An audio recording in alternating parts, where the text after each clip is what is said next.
Welcome in, everybody. It's a special edition here of Esports Weekly. Sorry if I scared you there and if you were waiting for the timer. Aggro here. I've got the whole cast of casters with me. We're going to go through and preview what you can expect out of this summer land. So welcome in to the desk. And I'm joined, as always, by Taco and Hindu Man.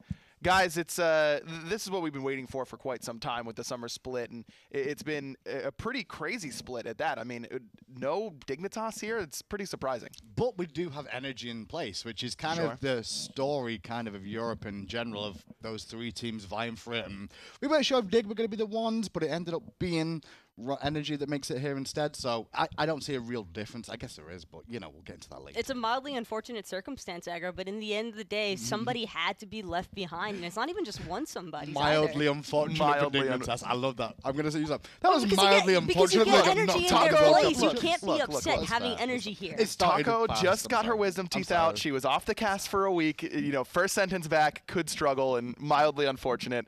In that first sentence for Taco. Let's talk about how we got here, and I guess we should start in the spring because we're here in Season 5.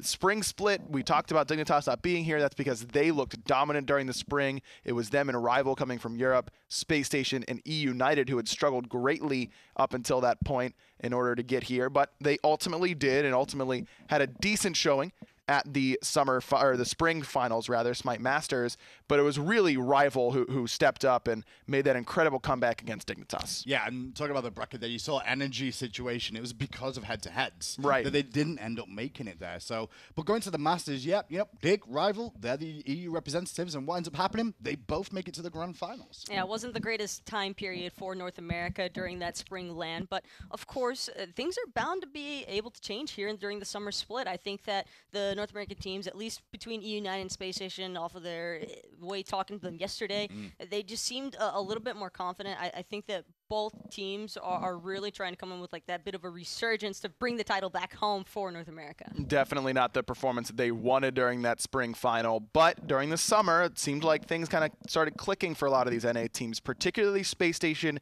and United. More so United, I'd say, because of how much they struggled during the beginning of the spring and then turned it around towards the end. The summer was basically all United in North America. Yeah, I don't know what happened with them. I mean, coming into the start of spring, they kind of struggled a little bit, and then they went, okay, we've got to put our grind pants back on to an extent and go to work and realize that every team is a danger and you have to prep for. And to an extent, though, that could also possibly work against them. I mean, they've been really going ham, I think, trying to get as many scrims in as possible with Space Station. Those two are very open about the fact that they tend to be a scrim lock to each other. And I don't think that that's necessarily a detriment to United. It's just it's more so the factor that they've been winning so often and so easily, it seems at times, that sometimes you don't necessarily understand why you're winning, and that could end up being a problem. Well, we'll see if they understand what's going on here in the summer bracket, because they have a tough one right off the bat. I mean, every SPL team has a tough road. Every international team has a tough road here at the summer finals, because when you only bring the top 4 teams, 2 from each region,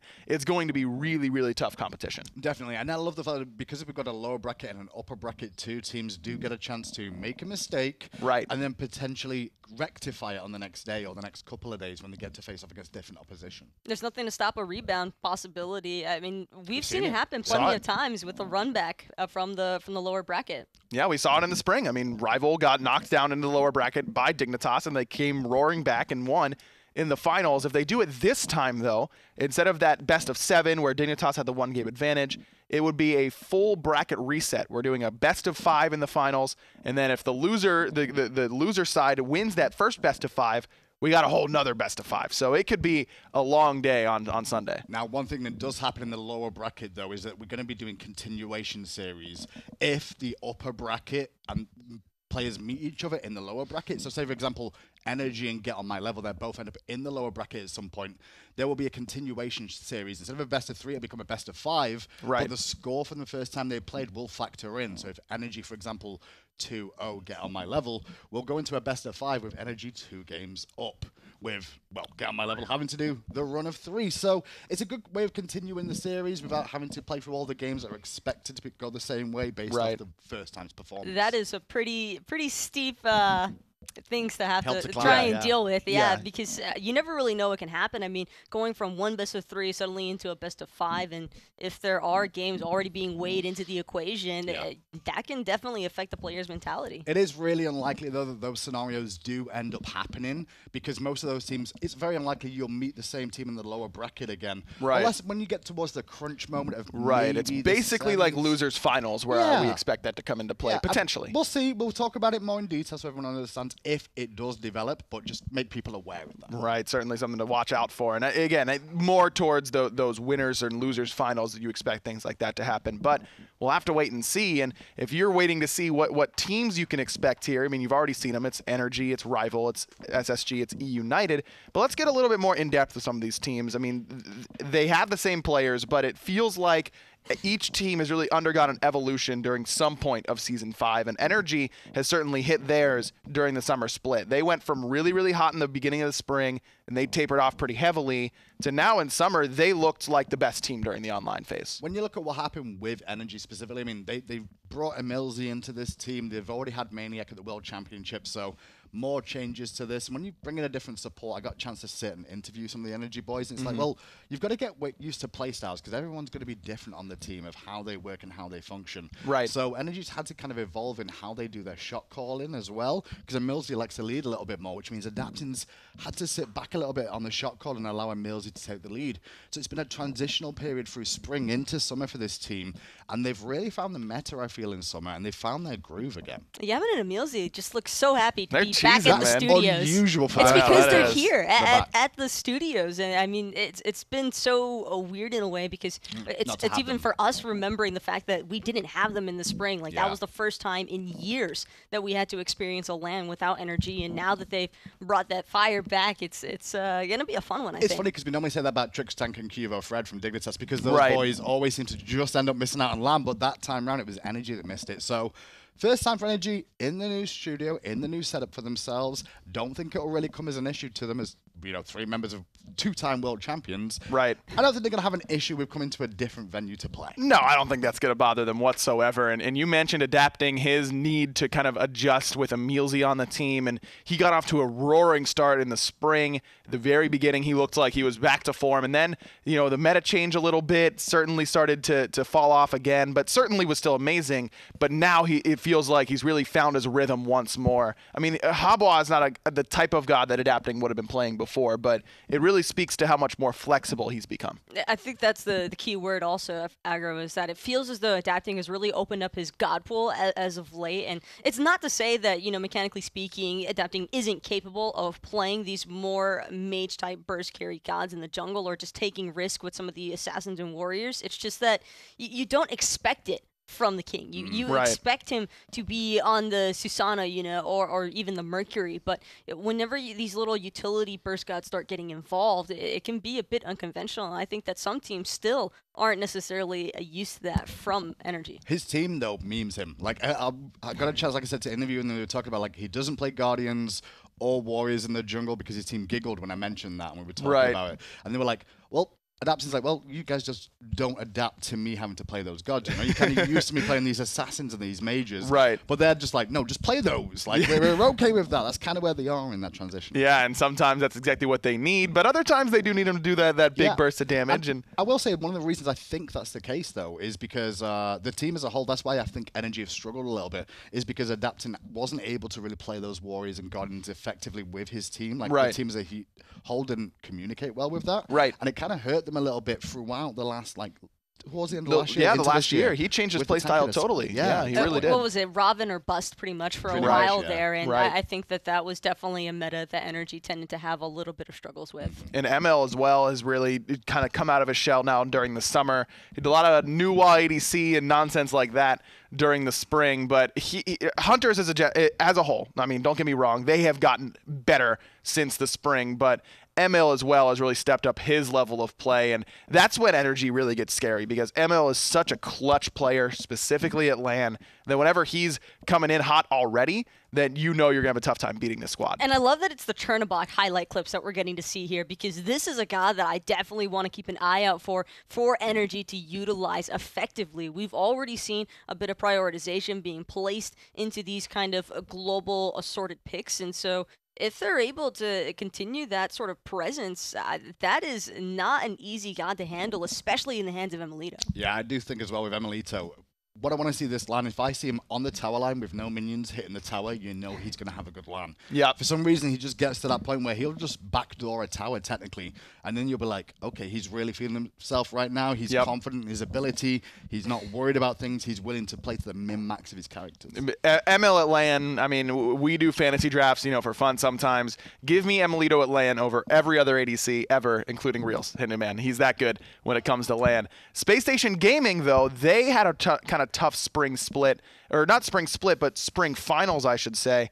This team now, the spring story was all Baskin is better than everybody. That's what it really came down to. In the summer, though, it's really changed. The rest of the team has kind of risen to Baskin's level, and Aquarius has really risen. I feel like Aquarius is more so the talk of the town by the end of the spring finals over Baskin. I mean, don't get me wrong, Baskin in his own right is definitely still a top of the tier mid laner, but Aquarius's gameplay for the past couple of months has really been incredibly impressive. It's amazing sick. The pressure that he's able to establish all the time. Baskin, look, he's still sick. Like, don't get me wrong. We're not going to be talking about how Baskin is not having a good LAN, I don't think, but Aquarius really has been that missing piece, it feels like, that Space Station needed. But he's always been there. I think he's always been there, but no one's really noticed it. I think the one thing that happened with Space Station in spring, they played through Baskin because Baskin was having a fantastic split.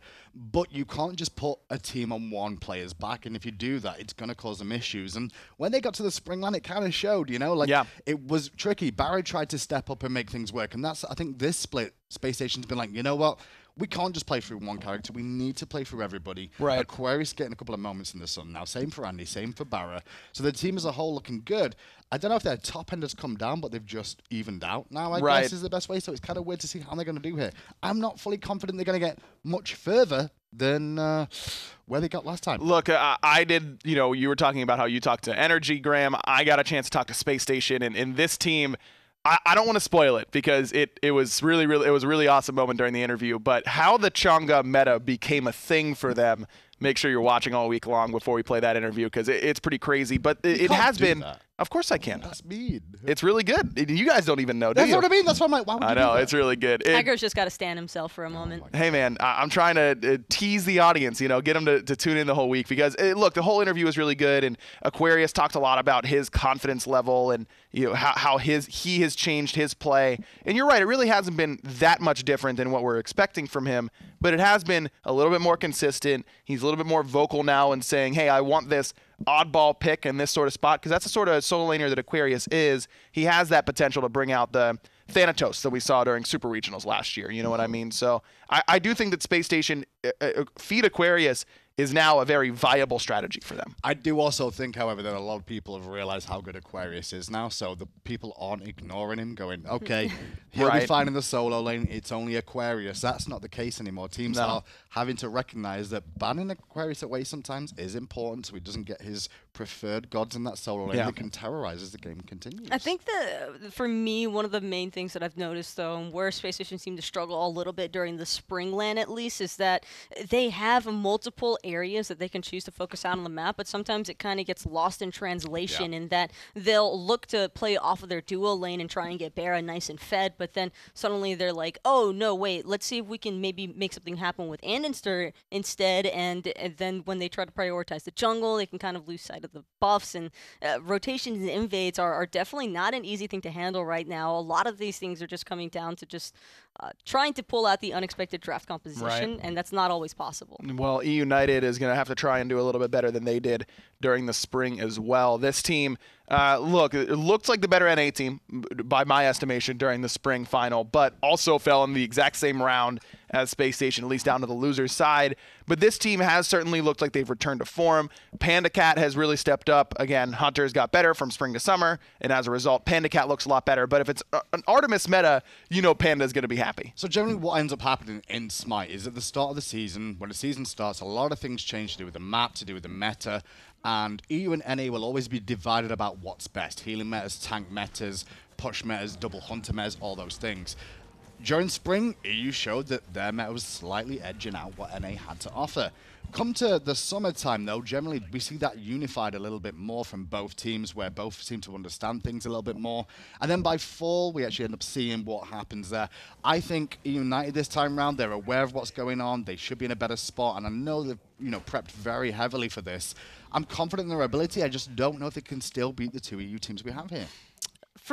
I think the big thing for me is that I think anytime you see Panda Cat having a successful game, you're typically going to see EU United pulling away with that set. One big thing that I did tend to notice during the duration of the summer split is that the dual lane for EU United almost always got off to a fantastic start, and they were able to maintain so much pressure on that duo side. I'm pretty certain that we can probably expect to see the same thing out of some of these European teams also. Yeah, it's one thing that they have to watch out for, as well as Benji in that solo lane, because like you said, I mean, these side lanes so critical these days. Aquarius has risen.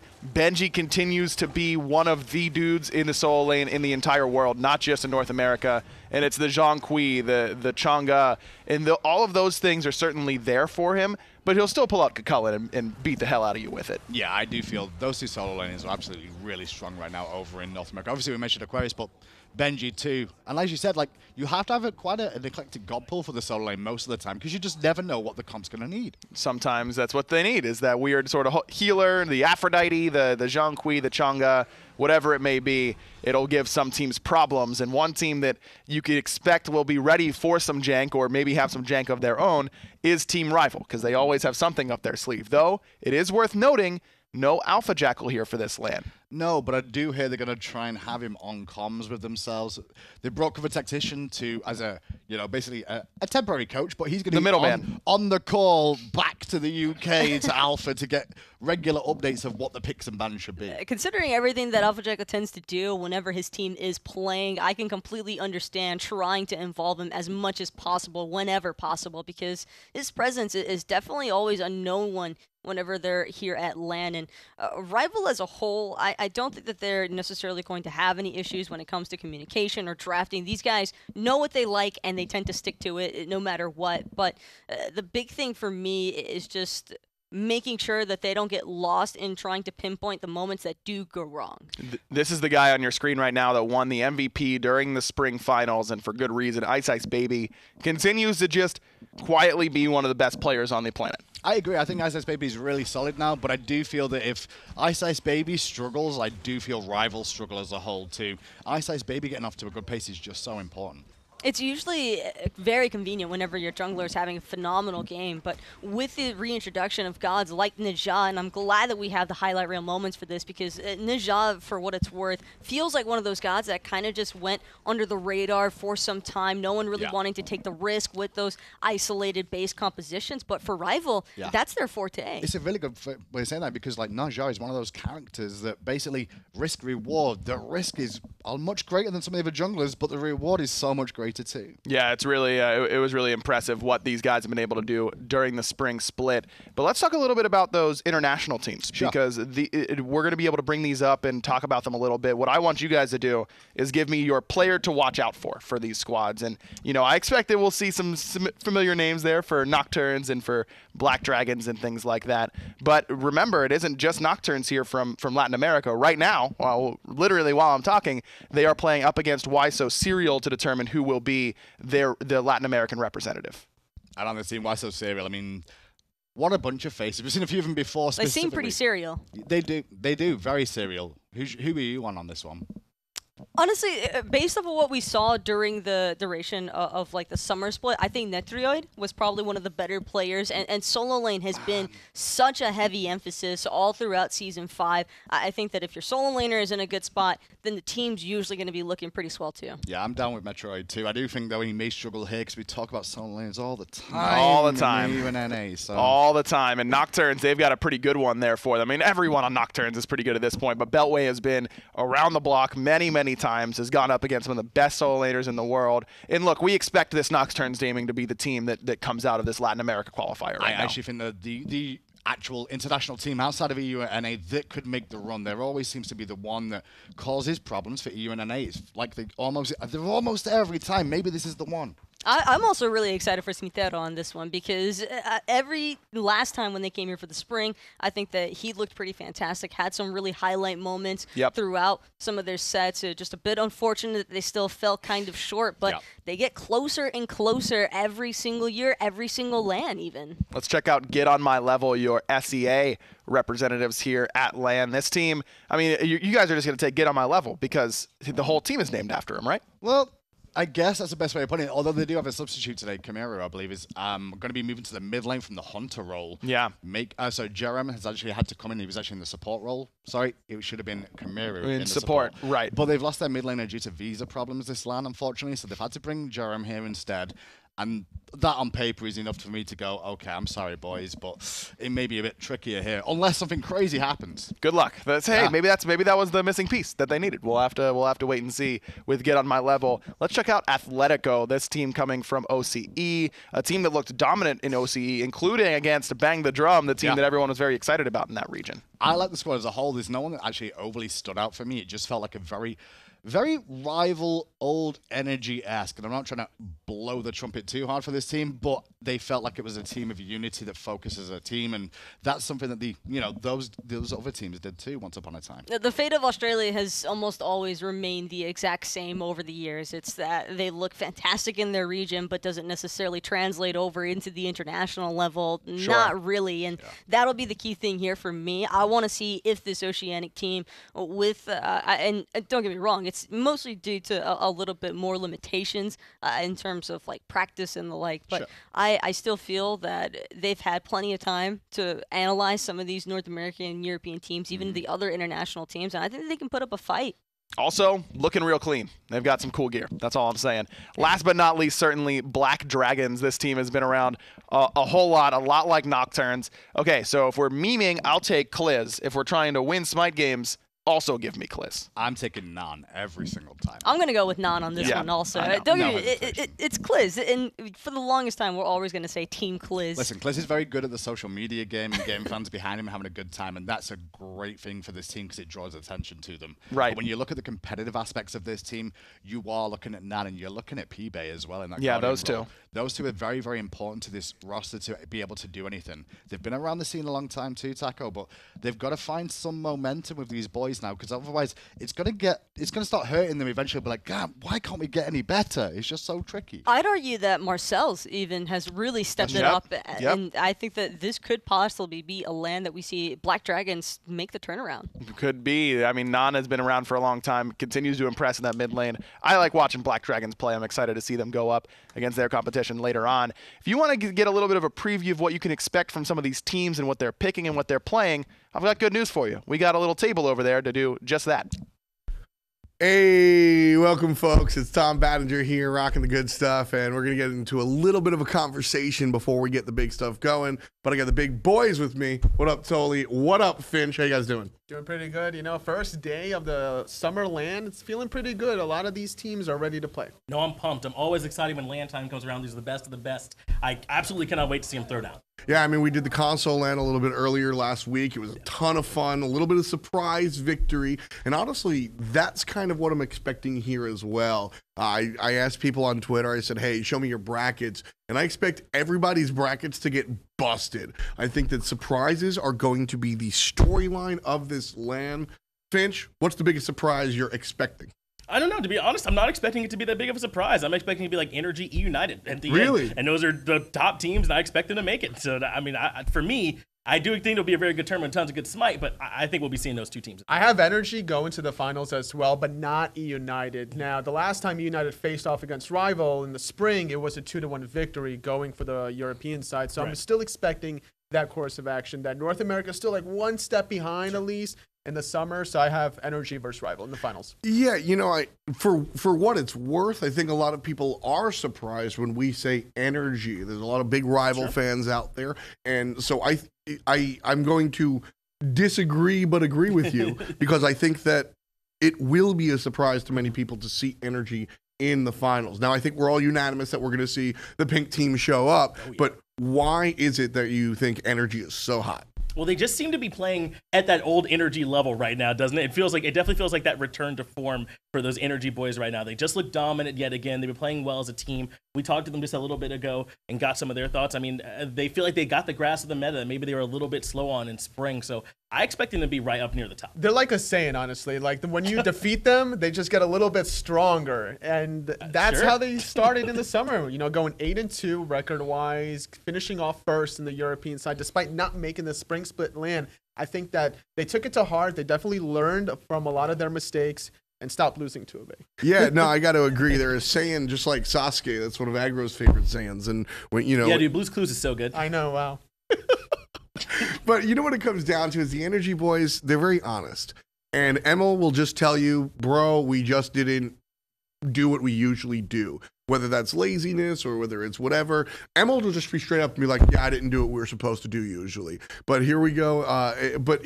Into this land, and I think they're doing what they need to do because it's fall time, right? This is the stage that the performance that you do here sets the stage for fall. Yeah, and I wouldn't be surprised, Tom, if we see different opening strats. We saw a lot of that just at console land, right? Some even towards those last few weeks of summer as well. So that's kind of what I've got my eye on. Yes, we probably might see some different picks, but I want to see, kind of take the gloves off, go for some of those early invades. We've seen solo like proxying waves or ganking early and teleporting back. More of that in some creative ways. Yeah, that's really what I want to see here. And like I said, Energy is who I'm expecting to really see there in the finals. But again, surprise, none of us really on the side of E-United. Why are you doubting the world champions? Well, I don't know. I think E-United have a chance to look really strong here. I am thinking that they'll be able to, eventually make it through. I have them over Rival. I believe they're the ones going to go through the lower bracket for the loser final. Then E-United will come back up to go up against Energy, but I do kind of think it'll be Energy that makes it. Right now, EU just seems to be a step ahead of North America for my money. I just think that Rival are so consistent in Season 5. They barely didn't make for like the last year. I think they're consistently the best team since summer of last year. Yeah, like finishing second place to E-United's in the first place. I still think that they learned a lot, right? Like defeating E-United, bouncing back from the lower bracket. It's so difficult to do, and Rival have proven that they could play from ahead, and more importantly, they could play from behind. But let me jump in here real quick. Rival, the other teams have gotten better. Yes. Energy looks so clean. E-United has gotten better with Panicat improving. Rival, most consistent, I will agree. I didn't see them get better. They stayed the same. Sure. Now the question is, how much better than everybody else was?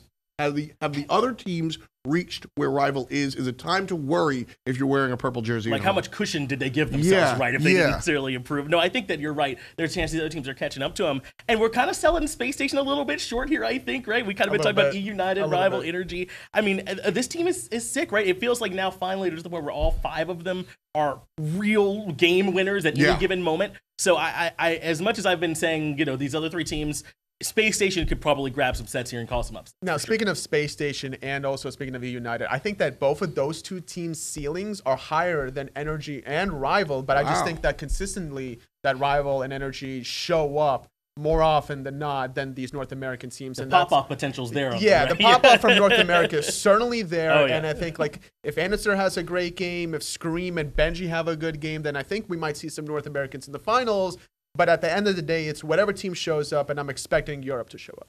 Incredible. I mean, a lot of different opinions here. Obviously, a lot of different opinions at home as well. But we're going to wrap our conversation up here. We've got the real games coming. I'm going to go shift over to the big boy desk. We'll see you in just a couple of minutes. Stay tuned. Summer Finals about to begin.